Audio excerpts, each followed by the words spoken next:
Hello dear students, welcome to Gyan Kalp. ये हमारा I hope that third fourth और fifth video है। अभी तक आपने सेंटेंस के डिस्कशन में तीन पॉइंट्स पे डिस्कस किया है, सब्जेक्ट, वर्ब एंड ऑब्जेक्ट। हमने देखा यदि हमें पूरी भाषा में कहीं पर कोई भी सेंटेंस तैयार करना है तो टोटल हमें पांच चीजें लेनी पड़ेगी, that is S, V, O, P और टी।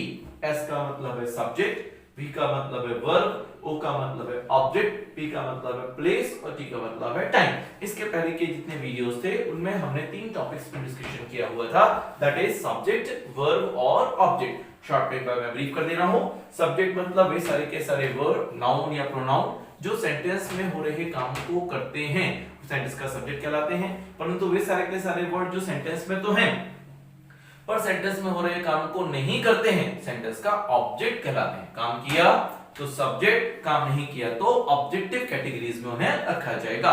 हमारे पास टोटल 7 सब्जेक्टिव फॉर्म्स होते हैं, I, we, you, he, she, it और दे, और इनके 7 ऑब्जेक्टिव फॉर्म्स होते हैं। आई का मी, वी का अस, यू का यू, ही का हिम, शी का हर, इट का इट और दे का दैट। इन्हें तीन परिवारों में बांटा गया है, तीन फैमिलीज में, एक मैं का परिवार, एक तुम का परिवार और एक उसे का परिवार। मैं में दो लोग हैं, आई और मी, तुम में दो लोग हैं, यू और यू, उसे में थोड़े ज्यादा लोग हैं, ही, शी, इट और दे या हिम, हर, इट और देम। ये एक बेसिक इंफॉर्मेशन हमने सब्जेक्ट और ऑब्जेक्ट के बारे में ली। Then we started verb. Verb को लेकर हमने बात की कि पूरी भाषा में हमारे पास तीन प्रकार की वर्ब होती हैं, बी वर्ब, पॉसेसिव वर्ब और एक्शन वर्ब। इनके बारे में बहुत डिटेल में कोई डिस्कशन नहीं हुआ था कि वो कितने प्रकार की होती हैं, यूज कैसे होते हैं, सेंटेंस कैसे बनाए जाएंगे, वो आगे जाके डिस्कशन होगा। फिर उन सारी की सारी वर्ब को हमने तीन हिस्सों में बांटा, प्रेजेंट टेंस की वर्ब, पास्ट टेंस की वर्ब और फ्यूचर टेंस की वर्ब। फिर उन्हें पांच हिस्सों में बांटा, first form, second form, third form, S form और आईएनजी फॉर्म, और फाइनली फिर दो हिस्सों में बांटा, एक वचन वाली वर्ब और बहुवचन वाली वर्ब। इतना हमने वर्ब के बारे में पढ़ा। अब नेक्स्ट है आपके पास पी फॉर प्लेस। यहां से हमें आज डिस्कस करना है। अब देखिए प्लेस को लेकर जब आप बात करते हैं तो प्लेस में बिल्कुल भी प्रॉब्लम नहीं होती है, क्योंकि हर एक व्यक्ति के लिए प्लेस आइडेंटिफाई करना बड़ा सरल है। हिंदी के सेंटेंस में प्लेस बहुत इजीली आइडेंटिफाई कर सकते हैं। जैसे आपने कहा मैं कॉलेज में पढ़ाता हूं, जगह क्या हो जाएगी कॉलेज। हम लाइब्रेरी में पढ़ते हैं, जगह क्या हो जाएगी लाइब्रेरी। मैं बाजार से सब्जी खरीदता हूँ, जगह क्या हो जाएगी बाजार। हम पेट्रोल पंप से पेट्रोल लेते हैं तो पेट्रोल पंप, तो school, college, stadium, ground, petrol pump, library, ये सारे के सारे प्लेस है। और ये सारे के सारे प्लेस आप ऑलरेडी इंग्लिश में ही यूज करते हैं, तो प्लेस हमारे लिए बिल्कुल समस्या नहीं है, क्योंकि प्लेस हम ऑलरेडी इंग्लिश में यूज करते आ रहे हैं। सिर्फ ध्यान क्या रखना है कि प्लेस की लोकेशन क्या है, कहां लगाया जाता है, तो वो वर्ब या ऑब्जेक्ट के बाद में लगाया जाता है। तो प्लेस की जगह बस याद रखिएगा। तो प्लेस को हमने यहीं स्किप कर दिया, आगे जाके जैसे जैसे क्लास कंटिन्यू होगी तो वहां हम प्लेस पर डिस्कशन करते चलेंगे। अब now the last one we have T for time. Time में भी आपको दिक्कत नहीं आती है, क्योंकि टाइमिंग सारे के सारे आपको ऑलरेडी इंग्लिश में ही पता है। जैसे आपने कहा भाई morning, evening, afternoon, night, 8 o'clock, 9 o'clock, 10 o'clock, जनवरी, फरवरी, मार्च, अप्रैल, ये सारे टाइम हम ऑलरेडी इंग्लिश में यूज करते हैं। हिंदी के तो टाइम हम वैसे भी यूज नहीं करते हैं। तो टाइमिंग हमारे लिए आइडेंटिफाई करना और इंग्लिश में यूज करना is not the big problem, क्योंकि वो हमें ऑलरेडी पता है। फिर टाइम अलग से क्यों पढ़ना है? अच्छा बड़ा सरल है, पूरा सेंटेंस बनाओ, आखिरी में टाइम रख दो भाई, कोई दिक्कत नहीं है। फिर टाइम अलग से क्यों पढ़ना है? तो actually the biggest thing comes कि जो टाइमिंग्स हैं, यदि एक सेंटेंस में एक से ज्यादा है तो कैसे यूज किया जाए, किसे पहले और किसे बाद में लगाया जाए। तो ये कहते हैं टाइमिंग्स हमेशा बढ़ते क्रम में यूज किए जाएंगे, मतलब असेंडिंग ऑर्डर में यूज किए जाएंगे, जिसमें छोटा टाइम पहले और बड़ा टाइम बाद में यूज किया जाएगा। तो जब भी टाइमिंग की बात करें, टाइमिंग कहां लगाना है? बढ़ते क्रम में लगाना है, छोटा टाइम पहले और बड़ा टाइम बाद में यूज करना। इतना आपको टाइमिंग को लेकर ध्यान देना है। जैसे यहां पर हमने एक एग्जांपल लिया, मैं प्रतिदिन सुबह 8 बजे जाता हूं। अब देखिए जाता हूं, ये क्या हो जाएगी वर्ब। जाने का काम कौन करता है? मैं। तो मैं क्या हो जाऊंगा? सब्जेक्ट। हमने आपको पहले ही बोला था कि मान लीजिए आप वर्ब नहीं पहचानते, आपको नहीं पता चल रहा वर्ब क्या होती है, तो हिंदी के सेंटेंस में जो भी आखिरी में मिलता है ना वही वर्ब होती है, पक्का। हिंदी में वर्ब हमेशा लास्ट में ही आती है। तो उठता हूं, ये वर्ब। उठने का काम कौन करता है? मैं सब्जेक्ट। प्रतिदिन सुबह और 8 बजे, ये पूरा का पूरा क्या हो जाएगा? टाइम। अब मैं के लिए आपने क्या लगा दिया? आई। उठने के लिए क्या लगा दिया? Wake up. अब ये पूरा आपने टाइमिंग यूज किया। तो टाइमिंग कैसे लगाना है? बढ़ते क्रम में लगाना है, असेंडिंग ऑर्डर में, छोटा टाइम पहले बड़ा टाइम बाद में। तो प्रतिदिन सुबह और 8 बजे। सबसे छोटा टाइम क्या हो जाएगा 8 बजे, उससे बड़ा क्या हो जाएगा सुबह, उससे बड़ा क्या हो जाएगा प्रतिदिन। तो eight 8 o'clock in the morning, और रोज के लिए हो जाएगा डेली। यदि आप इन द मॉर्निंग डेली नहीं लिखते तो उसको कंबाइन करके आप एवरी मॉर्निंग भी लिख सकते हैं। मतलब I wake up at 8 o'clock every morning या in the morning every day, ऐसा भी कर सकते हैं। पर टाइमिंग्स को ध्यान में क्या रखना है कि टाइमिंग्स हमेशा सेंटेंस के लास्ट में आएंगे, असेंडिंग ऑर्डर में आएंगे। छोटा टाइम पहले आएगा और बड़ा टाइम बाद में जाएगा। यहां पर हमने आपको एक छोटी सी टाइमिंग लिस्ट दी हुई, टाइमिंग वर्ड्स दिए हुए हैं। अच्छा, टाइमिंग आपके पास गिने चुने हैं, फिक्स्ड हैं, एक बार याद कर लिया तो पूरी लाइफ वैसे के वैसे यूज होंगे, उसमें चेंज होने वाला नहीं है भाई। क्योंकि आपके पास जैसे वीक में डे 7 होते हैं, मंथ 12 होते हैं, तो वो वैसे के वैसे ही है, ऐसा नहीं हो कि आप कभी से बदल जाएंगे वो।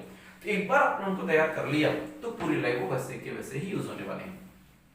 तो यहाँ पर हमने आपको सारे टाइमिंग वर्ड्स दिए हुए हैं, ये उसी सीक्वेंस में है जिस सीक्वेंस में इन्हें यूज किया जाना चाहिए और उन प्रीपोजिशन के साथ जिनके साथ इन्हें यूज किया जाता है। तो एक बार यदि आपने उनको तैयार कर लिया तो ये हमेशा ऐसे यूज होते रहेंगे। जैसे हमने इसमें सेकंड्स और मिनट छोड़ दिए हैं, घंटे से शुरू किया, तो घंटे के साथ आपको हमेशा क्या लगाना पड़ेगा eight 8 o'clock, eight 9 o'clock, eight 10 o'clock। फिर आपने बोला एट नून, एट नून मतलब दोपहर के ठीक 12 बजे, और एट नाइट मतलब रात के ठीक 12 बजे। तो ये भी घंटे को रिप्रेजेंट करता है, इसलिए एट के साथ यूज होता है एट नून और एट नाइट। घंटे से बड़ा क्या हो जाएगा पहर, पहर मतलब मॉर्निंग, इवनिंग, आफ्टरनून, नाइट। तो फिर ये इनके साथ यूज होते हैं, इन द मॉर्निंग सुबह। अब देखिए नून यानी 12, तो 12 के पहले के टाइम और 12 के बाद का टाइम। तो 12 के पहले को क्या बोलते हैं इन द फोरनून।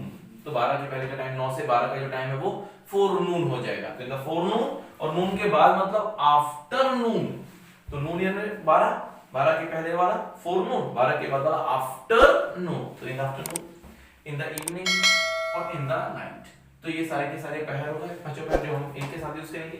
फिर पहर से बड़ा क्या हो जाएगा दिन, दिन में डे, इसके साथ कोई प्रीपोजिशन नहीं है। डेली रोजाना, इसमें भी प्रीपोजिशन नहीं है। एवरीडे प्रतिदिन, इसमें कोई प्रीपोजिशन नहीं है। पर दिनों के नाम लेंगे तो ऑन लगाने पड़ेंगे, on Monday, on Tuesday, on Wednesday, on Thursday, on Friday, on Saturday, on Sunday. फिर अब बोला हॉलीडे, ये भी एक डे, इसमें भी डे, इसमें ऑन लगाएंगे। बर्थडे, इसमें भी एक डे ऑन लगाएंगे। जितने फेस्टिवल है, होली, दिवाली, दशहरा, ईद, क्रिसमस, उसमें ऑन लगाया जाएगा। फिर जितने भी डेट्स हैं 10th of July, 15th of अगस्त, जितने भी डेट्स हैं उनमें भी क्या लगाया जाएगा ऑन, क्योंकि वो दिनों को रिप्रेजेंट करती हैं, तो दिनों के साथ हमेशा ऑन लगेंगे। फिर उससे और बड़ा ये सप्ताह, वीक, वीक सप्ताह के साथ कुछ नहीं लगता, वीक सप्ताह, वीकली साप्ताहिक, एवरी प्रति सप्ताह, कोई प्रीपोजिशन नहीं। फिर मंथ पर आइए, तो मंथ माह, मंथली मासिक, एवरी मंथ प्रति माह, कोई प्रीपोजिशन नहीं, पर मंथ के नाम लेंगे तो इन लगाना पड़ेगा, इन जनवरी, इन फरवरी, इन मार्च, इन अप्रैल, इन मई, लाइक दिस वन। फिर आइए वर्ष, ईयर वर्ष, ईयरली वार्षिक, एवरी ईयर प्रतिवर्ष, कोई प्रीपोजिशन नहीं, पर सन लेंगे तो इन लगाना पड़ेगा, इन 2005, इन 2010, लाइक दैट वन। तो टोटल पूरी भाषा में आपके पास टाइमिंग को लेकर इतना ही कार्यक्रम है, इसके अलावा टाइमिंग नहीं है। ये इसी क्रम में इन्हीं प्रीपोजिशन के साथ जिंदगी लगेंगे। तो टाइमिंग को लेकर क्या याद रखिए कि टाइमिंग्स हमेशा सेंटेंस के लास्ट में लगाए जाएंगे, बढ़ते क्रम में लगाए जाएंगे, मतलब छोटा टाइम पहले और बड़ा टाइम बाद में यूज किया जाएगा, असेंडिंग ऑर्डर्स में लगाएंगे। तो इनको इस लिस्ट को एक बार अच्छे से तैयार कर लेंगे प्रीपोजिशन के साथ, तो टाइमिंग को लेकर आपको कोई दिक्कत नहीं जाएगी। अब हमने अभी तक पांचों वर्ड्स पे डिस्कस कर लिया हुआ है, सब्जेक्ट, वर्ब, ऑब्जेक्ट, प्लेस और टाइमिंग्स। अब मुद्दा ये आता है कि चलो हमने पढ़ तो लिया, पर अब हम खुद कैसे अरेंज करें। तो अगला टॉपिक जो है वो है इंपैरेटिव सेंटेंस, आदेशात्मक वाक्य।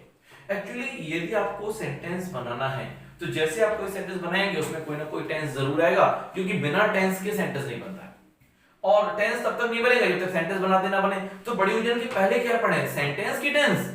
तो इस प्रॉब्लम का सॉल्यूशन है इंपैरेटिव सेंटेंस, क्योंकि इंपैरेटिव सेंटेंस एक ऐसा टॉपिक है जिसमें हमें किसी टेंस की जरूरत नहीं पड़ती। आदेशात्मक वाक्यों में टेंस की जरूरत नहीं होती है। आदेशात्मक वाक्य में वर्ब फर्स्ट फॉर्म में आती है, आदेश अभी दिए जाते हैं, जैसे चाय बना दो, पानी भर दो, दरवाजा बंद कर दो, खिड़की लगा दो, चैनल चेंज मत करना, मेरी गाड़ी मत ले जाना। ये जो छोटे छोटे छोटे छोटे सेंटेंस आप घर में बोलते हैं, इन सभी छोटे सेंटेंसेस को इंपैरेटिव सेंटेंस कहा जाता है, और इनकी इंग्लिश करने के लिए किसी टेंस की जरूरत नहीं होती है।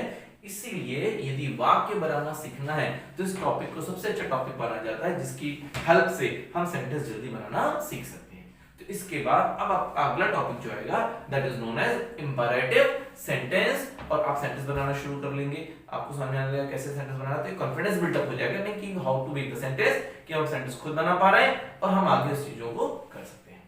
तो now the next video is for imperative sentences. Thank you.